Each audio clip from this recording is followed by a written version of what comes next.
Subject is the seat of two faculties.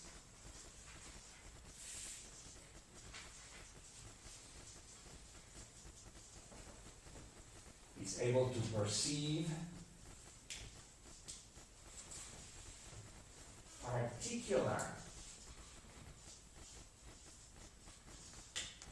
objects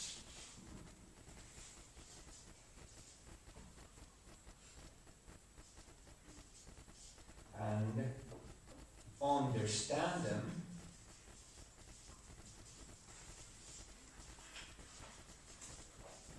as members of a general category. I want to underline the two key words here.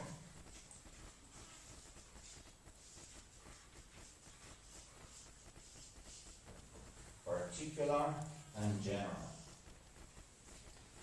This is called the faculty of imagination, or the faculty of intuition. This is called the faculty of understanding. But you basically can see what the point is. I now can perceive this as a kind of a figure background thing. I perceive that as a figure against a background, which is the rest of the table. But I wouldn't know what it is unless I have the concept of a cup, the concept of a receptacle for liquids, or a container for liquids. I need to have that concept, that general category, otherwise when I looked at that, I would not know what it is. I know that it is an object that is different than its background, a figure against the background, but if I don't have the concept container for a liquid, or the concept of a cup, that is the meaning of the word cup, I would not know what it is. In other words, for Kant, understanding is classifying. Classifying things under general categories. When I look at that, I look at some black machine, some black box with some chrome things, but I only understand it's a film projector, or a slide projector, or a digital projector, if I have the concept digital projector. And the same thing with every single object in this room. I will see you guys in a Kantian fashion as detached from the background, but I would not know that you're humans unless I'm in possession with the general category human, under which I classify it. It makes sense, right? I mean, it's a possibility. Otherwise, Kant would have never become as famous as he is. Would have never become the father of so many other philosophers. It makes sense. Did I misspell him? General. God, what's happening to me today? General. I must have been taught. I can't walk and chew gum at the same time, obviously. But general category.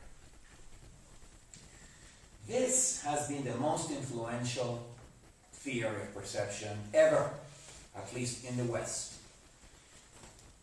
Just about everybody in the 19th century and the 20th century, with a few exceptions, with the exceptions of Bergson, with the exceptions of Nietzsche, and certainly with the exception of Deleuze, just about everybody else is a Kantian. If you begin analyzing the theories of perception, or the theories of experience of every philosopher believes that really ultimately what we are doing is classifying things in our minds, and that's how we understand the contents of experience.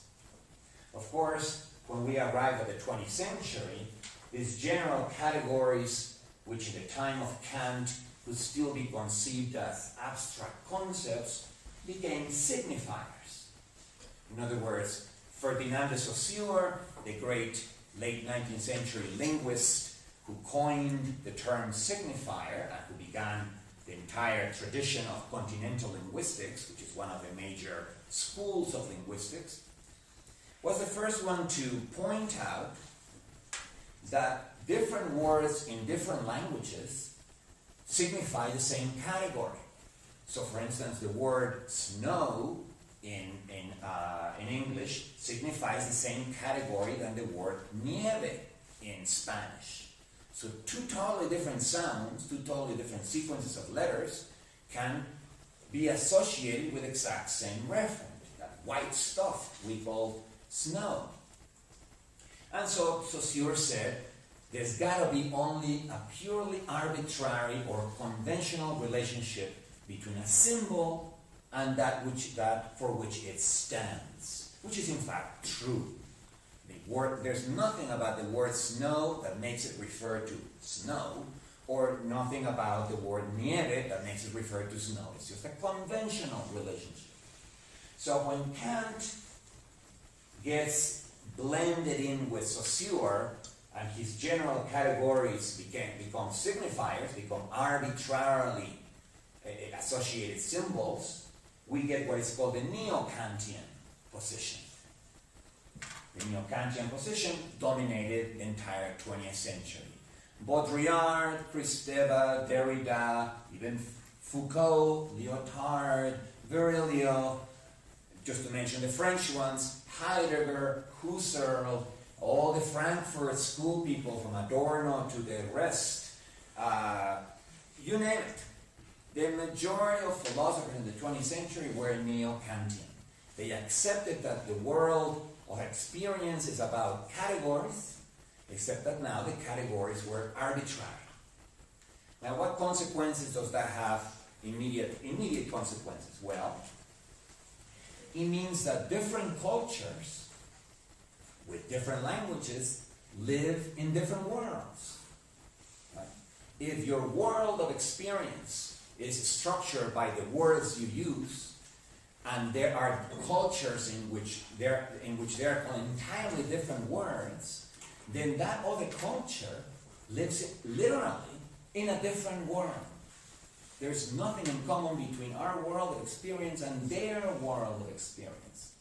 In the United States, this idea came to be associated with two linguists.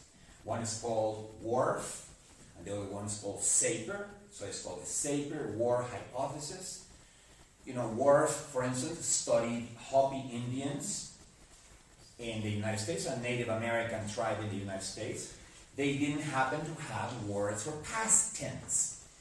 I don't understand right now exactly why. They probably refer in the past using another grammatical construction, but they didn't have words for the past tense, and Worf concluded where they don't believe in the past.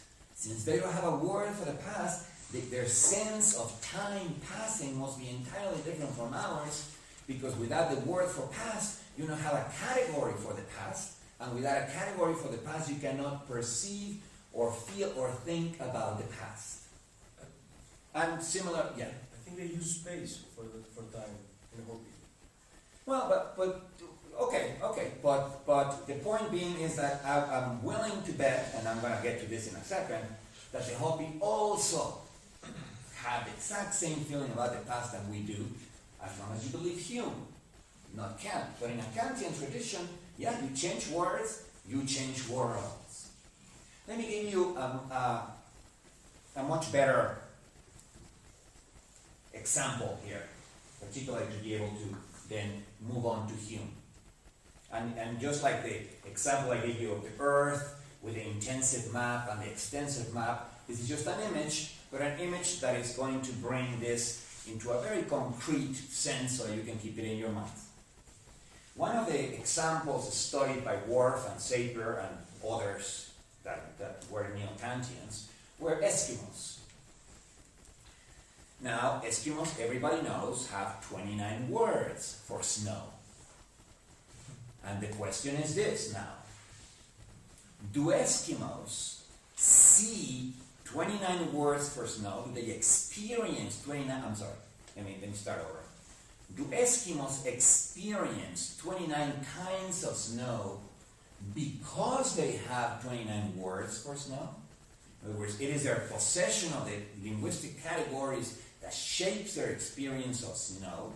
That would be the Kantian idea. Or, very, very differently, they end up with 29 words for snow because in their daily lives they see, they touch, they build igloos with, they hunt on top of, they survive storms of real snow.